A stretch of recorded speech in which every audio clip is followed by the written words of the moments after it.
Salut à tous et bienvenue sur la chaîne. Après une quinzaine de jours de repos, c'est reparti pour les bêtas pour iOS 15.2 avec la bêta 4.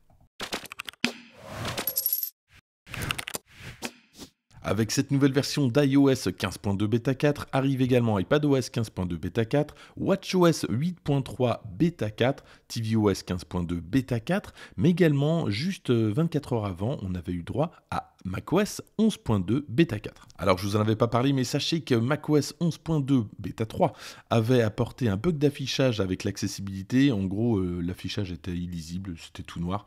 La bêta 4, heureusement, corrige le problème. Notamment, on avait un très beau bug avec Final Cut Pro. Ça n'a pas été facile pendant ces quelques jours. Revenons maintenant à iOS 15.2 bêta 4 avec cette mise à jour qui pèse un peu plus de 600 mégas. Dans les réglages général information, on a le numéro de version de cette nouvelle bêta. Ça se termine par un B, ce qui nous annonce sans doute la version finale pour bientôt. C'est ce que je vous disais, sans doute avant la fin de l'année. Alors pas de nouvelles fonctionnalités avec cette nouvelle bêta, néanmoins une correction de bug qui est apparue avec la bêta 3. Regardez, lorsque je mets la luminosité au minimum et que je m'approche d'une source lumineuse, la luminosité remonte enfin. Alors pourquoi je vous dis ça? Vous aviez sans doute le même bug que moi depuis la bêta 3, moi ça a apparu avec la bêta 3.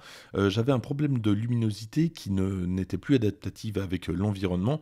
C'est corrigé avec la bêta 4, en tout cas n'hésitez pas à me dire dans les commentaires si vous aussi vous aviez ce problème-là et si le bug a été corrigé. Et puis je profite de cette vidéo puisqu'il n'y a pas d'autres correctifs intéressants ou nouvelles fonctionnalités. Alors il y a pas mal de personnes qui me remontent un problème concernant l'application raccourci. Écoutez. Bonjour, comment ça va? Donc ça c'est la fonction énoncer qui se trouve dans raccourci qui permet d'énoncer du texte, une fonction bien utile à pas mal d'entre vous. J'en ai parlé ici assez régulièrement. Et ce qui se passe, c'est que lorsque vous sélectionnez Siri, en tout cas lorsque la voix de Siri est utilisée, c'est la voix de Thomas qui parle. Alors bon, là si je regarde le menu, je ne sais pas si ça a été actualisé depuis cette bêta 4. Bonjour, mais comment ça va? Siri n'est pas là. Alors sauf pour la version canadienne de la voix Siri en français, donc ça ne fonctionne pas. Je pense que c'est pour ça que si vous aviez utilisé Siri auparavant, que vous basculez automatiquement sur Thomas, ça doit être la voix de VoiceOver par défaut. Et malheureusement, j'ai vraiment aucune idée de si c'est un bug ou si c'est quelque chose qui devrait revenir dans le futur. Vous l'avez compris, la bêta 4 d'iOS 15.2 n'apporte pas de grosses nouveautés. On a quand même un correctif qui concerne l'App Store, mais uniquement pour les développeurs. Et puis on a toujours ce bug qui concerne l'application musique dont je vous ai parlé lors des précédentes bêtas. Lorsque vous utilisez le streaming avec l'application musique, vous pouvez avoir une sollicitation du processeur anormale, ce qui fera baisser un petit peu plus rapidement votre batterie. Et puis c'est l'époque qui veut ça. Dans les prochains jours sur la chaîne, je vais vous proposer 2 vidéos pour une idée de cadeau de Noël. La première vidéo, ça concerne un cadre d'un iPhone qui est déstructuré. C'est assez joli, c'est assez élégant. Il n'y a pas grand chose à présenter, mais en tout cas c'est plutôt sympa comme idée de cadeau de Noël.